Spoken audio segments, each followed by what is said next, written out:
دل من چی میگذره، تو که چیزی نمیدونی، نگفتنش قشنگ تره، بذار تو رویات بمونی. حالا که من میبینم تا آسمون پر میکشم، عاشق‌تر از دیروز بازم به اوج رویا میرسم.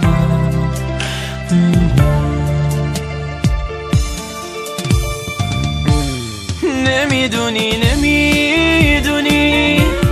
که من چقدر دوست دارم، بی خودی نیست بعضی روزا سر روی شونت میذارم. نمیدونی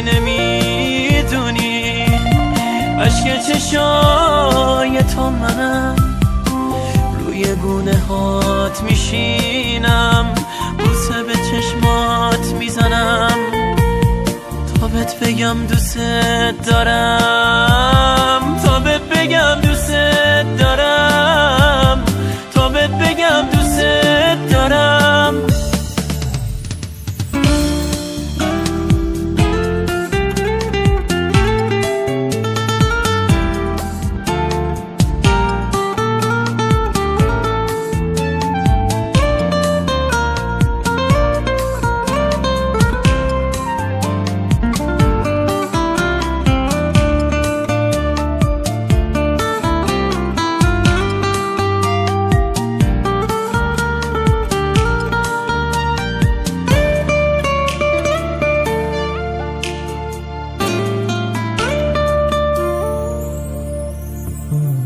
یه لحظه با تو بودن و من به یه دنیا نمیدم، بهم میگی بذار برو، گوش به این حرفا نمیدم.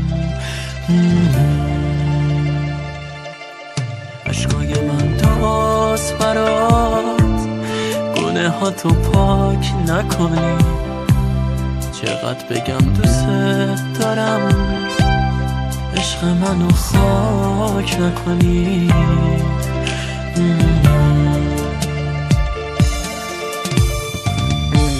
نمیدونی که من چقدر دوست دارم، بی خودی نیست بعضی روزا سر روی شونت میذارم. نمیدونی